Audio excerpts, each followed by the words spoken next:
आपने ध्यान से सुन लिया तो निश्चय ही आपको अपने मानव जीवन के उद्देश्यों के बारे में पता चलेगा कि आखिर मनुष्य शरीर हमको क्यों मिला, क्या इसका उद्देश्य है, मरने के बाद हम कहाँ जाएंगे, हमारे बाल बच्चे,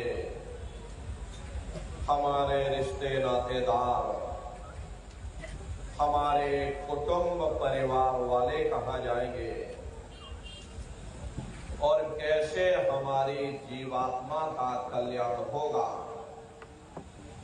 इन सभी प्रश्नों की जानकारी आपको सत्संग के माध्यम से प्राप्त होगी। इसलिए प्रेमी भाई बहनों, एक एक वचन को बड़े ध्यान के साथ आप लोग सुनिएगा और समझने की कोशिश करिएगा। प्रेमी भाई बहनों, यह मनुष्य शरीर हम लोगों को बड़े सौभाग्य से प्राप्त हुआ। ये जीवन बहुत अनमोल है। उस परम पिता परमात्मा ने हमको यह जीवन केवल इसीलिए दिया है ताकि हम जीते जी उस प्रभु की भक्ति करके अपनी जीवात्मा का कल्याण करा सकें। ये 5 तत्वों का पुतला, ये पंच भौतिक शरीर हम लोगों को एक निश्चित समय के लिए मिला हुआ। एक निश्चित समय को हम आप नहीं जानते हैं, किंतु जिसका ये मकान है, जिसका ये शरीर है, वो अवश्य ही जानता है और समय पूरा हो जाने पर मकान मालिक जबरदस्ती इस मकान को खाली करवा लेगा। उस समय न जमीन जायदाद काम आएगी, न धन संपत्ति काम आएगी। जीवात्मा को निकाल करके इस शरीर से बाहर कर दिया जाएगा। ये शरीर हमारा आपका यही जमीन पर गिर पड़ेगा, क्योंकि जीवात्मा के निकल जाने के बाद में ये शरीर सिर्फ एक माटी का पुतला है, उससे ज्यादा कुछ भी नहीं। आप इस मिट्टी के पुतले को ले जाकर शमशान भूमि पर जला करके राख कर दोगे।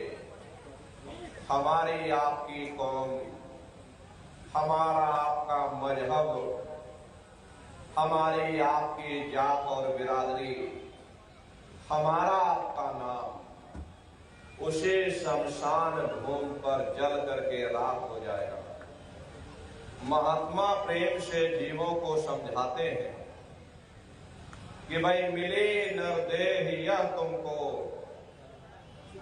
बनाओ काज कुछ अपना, पचो मत या इस जग में, जानियो रैन का सुपना।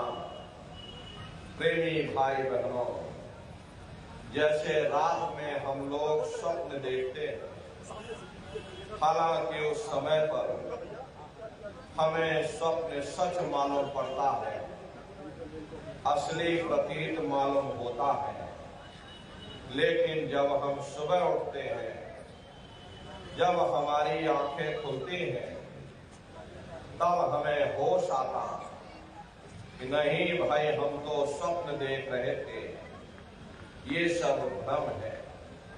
ठीक उसी प्रकार से ये दुनिया भी 10-20-100 साल का स्वप्न है। अब आप कहोगे हम जाग रहे हैं, परंतु प्रेमी भाई बहनों, ऐसा हरगिज नहीं है। जिस दिन मौत का वक्त आएगा हम आप रोएंगे, हाय हाय करके चिल्लाएंगे कि हाय हमने सारी जिंदगी यूं ही स्वप्न में गुजार दी। जागने का समय तो अभी आया था, जो कुछ करना था अभी करना था। लेकिन प्रेमी भाई बहनों, अब पछताए होत क्या जब चिड़िया चुग गई खेत। महात्मा प्रेम से जीवों को समझाते हैं कि भाई देह और ग्रह सब झूठा, भरम में काहे को खपना। ये घर बार हमारा अपना नहीं, ये पराया देश है, ये सराय खाना है, ये मुसाफिर खाना है। ये शरीर भी तुम्हारा अपना नहीं, ये भी काल का पिंजरा है, किराए का मकान है, पराया मकान है। हर किसी को 40-50 साल के लिए मिला, किसी को 80-90-100 साल के लिए मिल गया।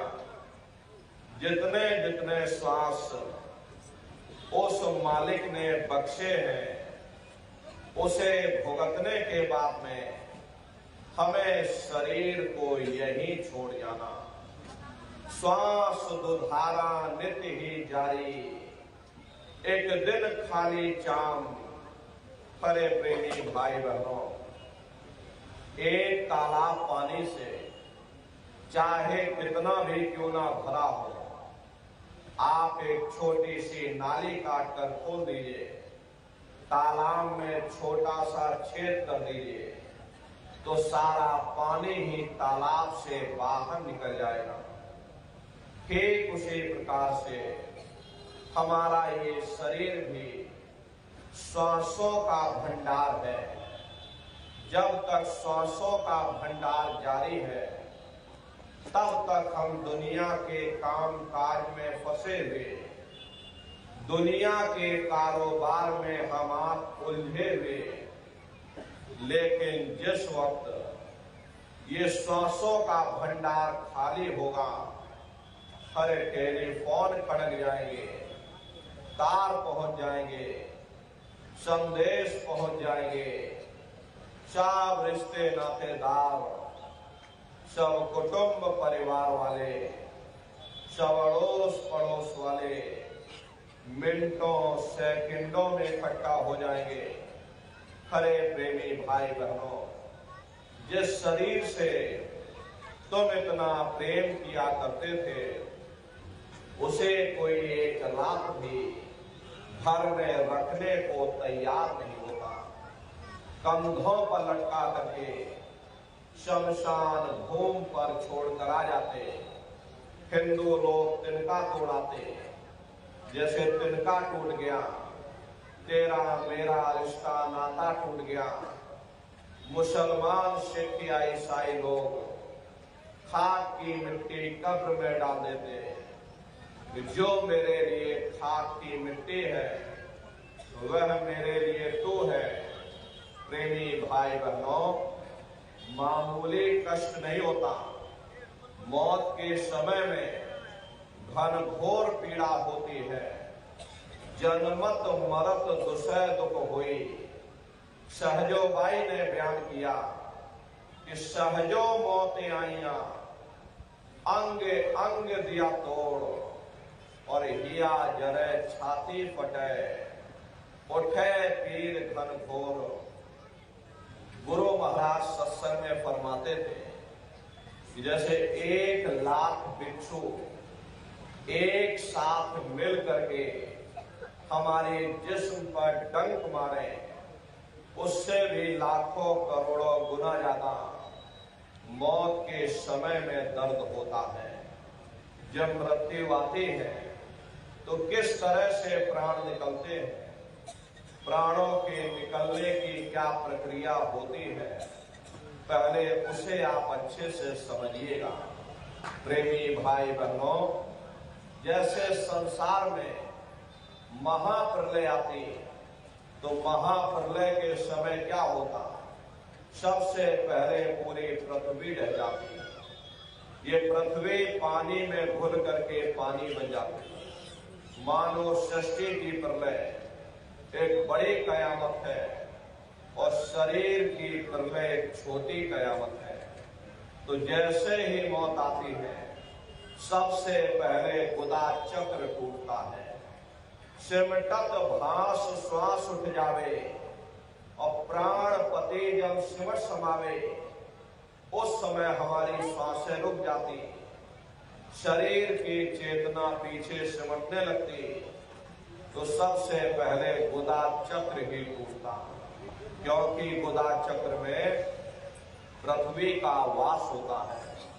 गुदा चक्र टूट करके ऊपर इंद्रिय चक्र में समा जाता।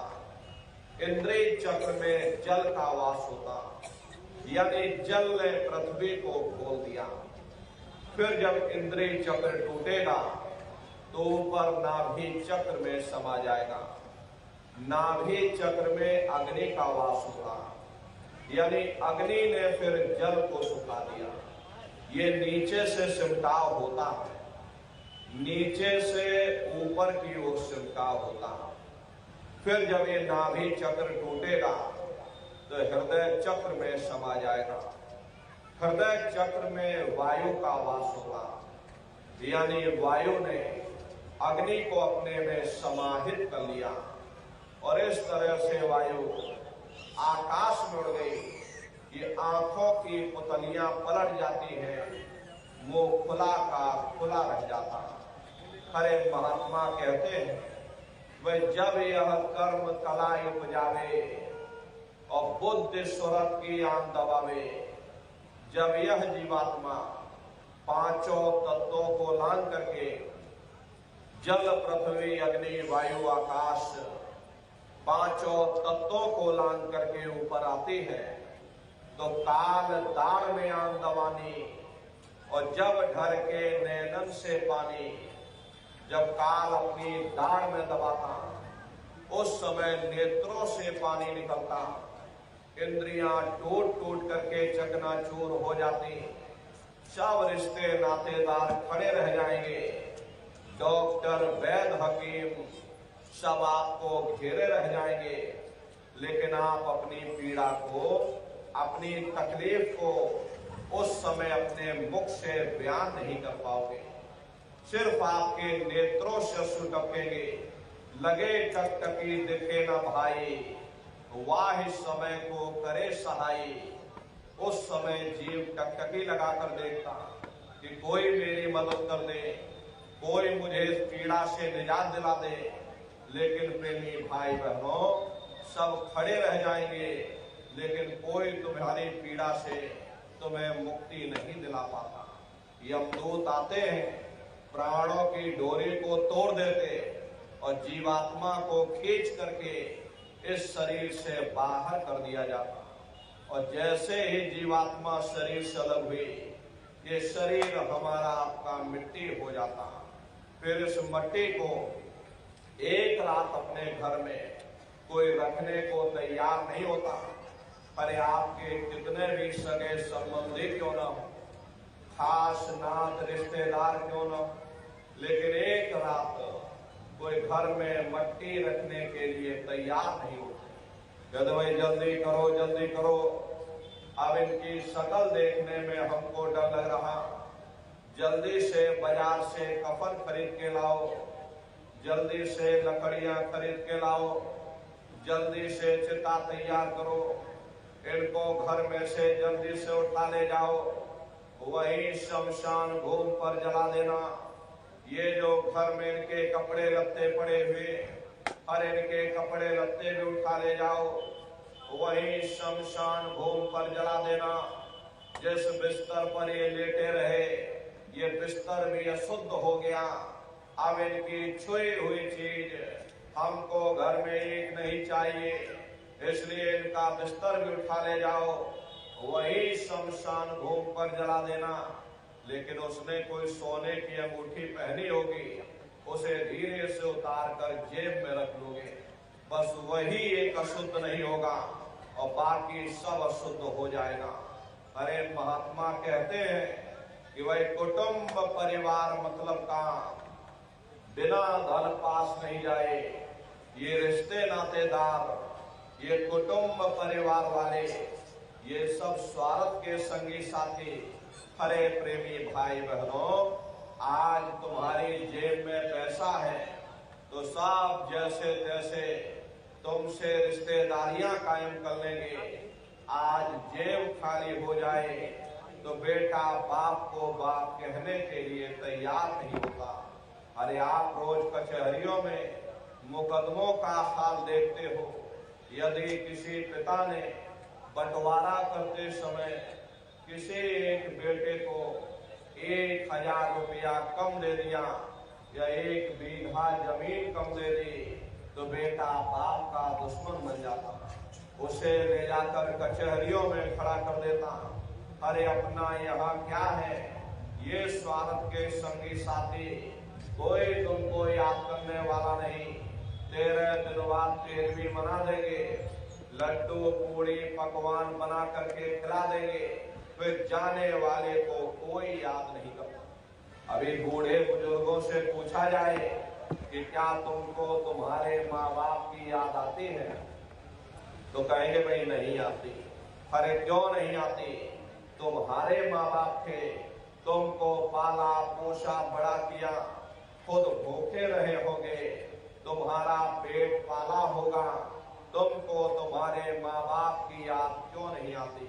क्योंकि तुम्हारे सामने तुम्हारे लड़के बच्चे हो गए, तुम्हारे नाती पोता पंती और संती हो गए, इसलिए तुम अपने माँ बाप की यादों को धीरे धीरे भूल गए और नई यादों में बस गए। ऐसे ही प्रेमी भाई बहनों, एक दिन सब तुमको भी भूल जाएंगे, कोई किसी को याद करने वाला नहीं। ये कहानी तो शमशान भूमि पर समाप्त हो गई। उधर देखो क्या होता, तुम्हारी जीवात्मा को ले जाकर के ऊपर धर्मराज की कचहरी में पेश कर दिया जाएगा। वहां पलक झपकते ही तुम्हारे अच्छे बुरे कर्मों का हिसाब किताब हो जाएगा। धर्मराज तुमको सजा सुना देंगे, ले जाओ इनको फलाने नर्क में डाल दो, क्योंकि मैंने इनको मौका दिया था जब ये माँ के गर्भ में उल्टे लटके हुए थे। उस समय इन्होंने मुझसे प्रार्थना की थी कि हे मालिक, मुझे एक बार मौका दे दो, मुझे एक बार मनुष्य शरीर दे दो, हम भजन करेंगे, भक्ति करेंगे, हम अपनी जीवात्मा का कल्याण करेंगे। तो मैंने इनकी प्रार्थना स्वीकार कर ली और इनको मैंने ये मनुष्य शरीर दे दिया और कह करके भेजा था कि भाई ये मनुष्य शरीर ये किराए का मकान है, ये तुम्हारा अपना नहीं है। अगर ये तुम्हारा अपना होता तो हमेशा तुम्हारे पास रहता। ये तुम्हारा अपना नहीं, ये मैंने तुमको कुछ समय के लिए किराए का मकान दिया है। हाँ, तुम अपनी जीवात्मा को मेरे किराए के मकान में बैठा करके और मालिक की भक्ति करके अपनी जीवात्मा का कल्याण करा लेना। मैंने कुछ समय के लिए तुम सबको ये किराए का मकान दिया, जब समय पूरा होगा मैं अपने सिपाहियों को भेजूंगा, उस समय पर तुम मेरे मकान को खाली कर देना। लेकिन इतना ध्यान रखना कि जैसा साफ सुथरा मैंने तुमको ये किराए का मकान दिया, वैसा ही साफ सुथरा तुम मुझको वापस लौटाना। लेकिन इस किराए के मकान में बैठ करके इन्होंने अच्छे बुरे कर्म कर डाले। मेरे किराए के मकान को इन्होंने अपने कर्मों से गंदा कर दिया, इसलिए कर्मों की सजा इनको मिलेगी। ले जाओ इनको फलाने नर्क में डाल दो। अरे महात्मा कभी झूठ नहीं बोलते।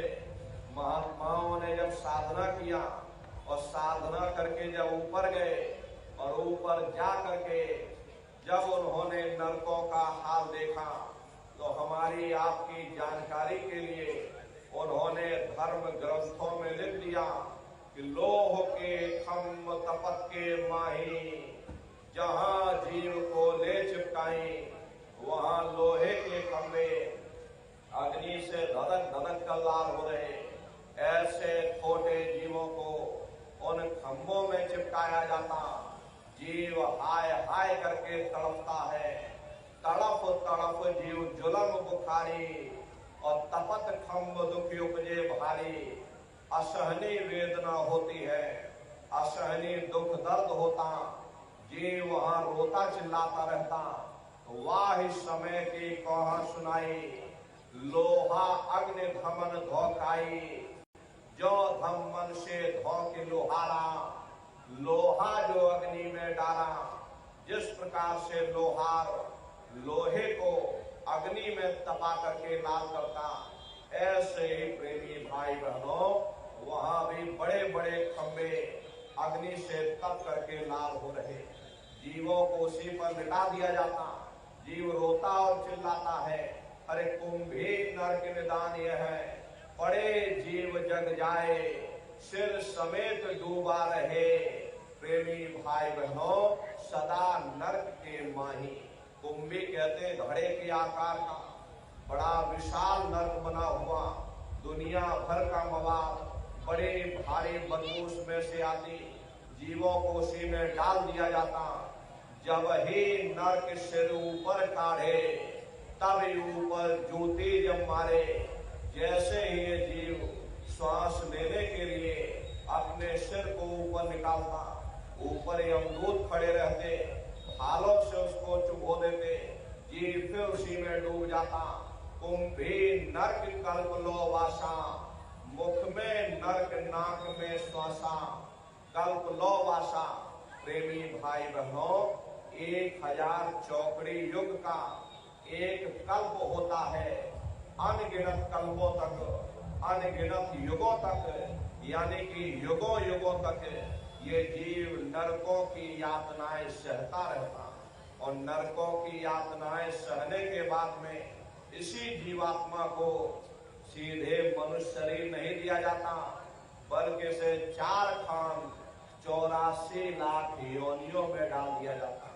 प्रेमी भाई बहनों जैसे बच्चा होता है, बच्चा पहले कक्षा 1 पास करेगा, फिर कक्षा 2 में जाएगा। ऐसे ही वहां पर भी पूरा चैनल बना हुआ। नरकों की यातनाएं भोगने के बाद में इन्हीं जीवात्माओं को 4 खान 84 लाख योनियों में डाल दिया जाता। ये 4 खान 84 लाख योनियां ये कोई मामूली योनियां नहीं होती। 4 खान का मतलब होता है अंडज पिंडज उपमज स्थावर। ये 4 खाने होती हैं। पहली श्रेणी पेड़ पौधों की आती, जिनके अंदर पानी का तत्व मौजूद होता। कभी ये भी मनुष्य हुआ करते थे, लेकिन आज अपने कर्मों का भोग पा रहे, एक जगह पर बेचारे खड़े हुए। दूसरी श्रेणी कीड़े मकोड़ों की आती है, जिनके अंदर पृथ्वी और अग्नि का तत्व मौजूद होता। तीसरी श्रेणी पंछियों की आती, चौथी चौपाए जानवरों की आती, और 5वीं स्वयं इंसान की आती है, जिसके अंदर 5 तत्व जल पृथ्वी अग्नि वायु आकाश 5 तत्व मौजूद होते हैं। प्रेमी भाई बहनों ये 4 खाने हैं, इनकी अलग अलग कुल 84 लाख योनियां होती हैं। अब आप पेड़ पौधों को देखिए तो आम का पेड़ अलग है, नीम का पेड़ अलग है, पीपल का पेड़ अलग है। ऐसे ही अलग अलग प्रजातियों के कीड़े मकोड़े, अलग अलग प्रजातियों के पशु पंछी, कुल मिलाकर के 84 लाख योनियां हैं। हम दुनिया के जीव नरकों की यातनाएं भोगने के बाद इन्हें 84 लाख योनियों में डाले जाते हैं। मामूली कष्ट नहीं होता। अरे हमको आपको गर्मी लग गई तो हम लोगों ने पंखा चला लिया या छाया में बैठ, सर्दी लग गई तो कंबल रजाई ओढ़ लिया, भूख लग गई तो रोटी खा ली, बीमार हो गए तो अस्पतालों में चले गए, अपना अपना इलाज करवा लिया। लेकिन देखो उन जानवरों को, क्या गर्मी, क्या सर्दी, क्या बरसात, एक एक निवाले के लिए दर बदर ठोकरें खाते फिरते। अरे किसी का हाथ कट गया, किसी का पैर कट गया, किसी को जीते जी काट डाला, मुर्गी की गर्दन ही मरोड़ डाली। प्रेमी भाई बहनों, क्या उनको दर्द नहीं होता? अरे मादा बिच्छू होती है, मादा बिच्छू की मौत कैसे होती है? मादा बिच्छू जब अपने बच्चे को जन्म देती है, उसी के बच्चे अपनी भूख को मिटाने के लिए अपनी माँ की पीठ पर चढ़ जाते हैं और उसी के मांस को नोच नोच करके खाते हैं। वो तड़पती रहती है, कराहती रहती है, लेकिन जब तक हड्डी हड्डी न बच जाए, उसके बच्चे अपनी माँ की पीठ से नीचे नहीं उतरते। ऐसे न जाने कितने जीव जंतु इस संसार में भरे पड़े हुए। बीमार बैलों की दुर्दशा देखो, मुंह से फसूकन निकलता रहता, लेकिन टनों बोझा उनके ऊपर डाल दिया जाता, डंडा मार मार करके चलाया जाता। क्या उनको दर्द नहीं होता? अरे उनको भी दर्द होता है, उनको भी तकलीफ होती, लेकिन वे बेचारे बेजुबान हैं, कुछ बोल नहीं पाते, कुछ बता नहीं पाते। हम लोगों के अंदर जुबान है, हम लोग बोल बता देते, वे सिर्फ रोते और चिल्लाते रहते। अरे कौन उनकी पुकार सुनने वाला, कौन उनकी दर्द भरी आवाज को सुनने वाला, कौन सी अदालत में जाकर के वे बेचारे दरवाजा खटखटाएं, कौन मजिस्ट्रेट उनकी फरियाद को सुनेगा? अरे प्रेमी भाई बहनों, कोई सुनने वाला नहीं। अरे कई जन्म भय कीट पतंगा, कई जन्म भय मीन कुरंगा, कई जन्म पंखी सरकोयो, कई जन्म है वर वृक्ष जोयो, मिल जगदीश मिलन की वरिया, चिरंकार यह देश सजरिया। करोड़ों करोड़ युगों से नरकों की यातनाएं भोगने के बाद फिर हम लोगों को कभी कीड़े पतंगों की योनि में, कभी पेड़ पौधों की योनि में, तो कभी पशु और पंछियों की योनि में डाला जाता। प्रेमी भाई बहनों, 84 लाख योनियों की सबसे जो आखिरी योनि होती है वो गाय और बैल की योनि होती है। गाय स्त्री का रूप लेती है और बैल पुरुष का रूप लेते हैं। ये 84 लाख योनियों की सबसे आखिरी योनि यानी कि अंतिम पायदान होता है। उसके बाद तब जाकर के हम लोगों को दोबारा फिर से मनुष्य शरीर प्राप्त होता। इसीलिए कहा गया कि बड़े भाग्य मानुष तन पाया, कोट जन्म जब भटका खाया, कोटान कोट जन्म जन्मांतरों तक अलग अलग योनियों में भटकने के बाद में तब बड़े सौभाग्य से हम लोगों को ये मनुष्य शरीर प्राप्त हुआ। अरे बड़े से बड़े देवी देवता भी इस मनुष्य शरीर को पाने के लिए तरसते हैं, लेकिन बड़े अफसोस की बात है कि जैसे किसी को हीरा मिल गया, अब उसे हीरे की परख नहीं, उसने हीरे को गधे के गले में बांध दिया। ठीक उसी प्रकार से ये मनुष्य शरीर उत्तम से उत्तम है, लेकिन इंसान इसकी कद्र नहीं करता। खाने पीने ऐसो इशरत में मोह माया में अपने कीमती समय को और श्वासों की पूंजी को बर्बाद कर देता। महात्मा प्रेम से समझाते हैं, भाई बड़े सौभाग्य से तुमको ये मनुष्य शरीर मिला। बड़े से बड़े देवी देवता भी इस मनुष्य शरीर को पाने के लिए तरसते हैं, क्योंकि उन नरकों से, उन 84 लाख योनियों से निकलने का केवल एक ही दरवाजा है, वह केवल मनुष्य का शरीर है। इसी मनुष्य रूपी मंदिर में बैठ करके हम उस परमात्मा की भक्ति कर सकते हैं।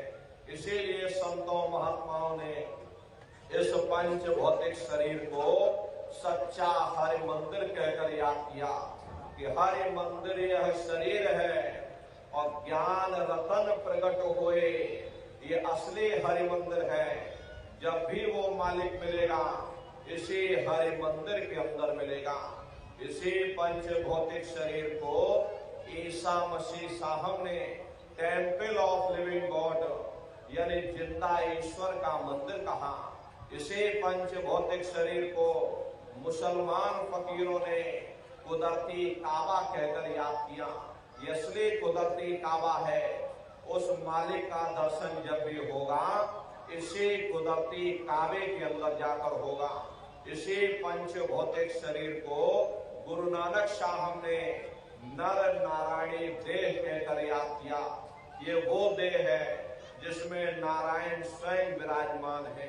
प्रेमी भाई बहनों, वो नारायण जब भी मिलेंगे तुम्हें तुम्हारे अंदर मिलेंगे।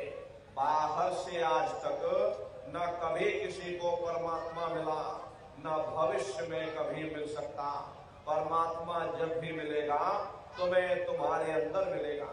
यही तो कबीर साहब ने लिखा कि जो तिल माही तेल है, जो चकमक में आग, और तेरा साईं तुझ में जाग सके तो जाग।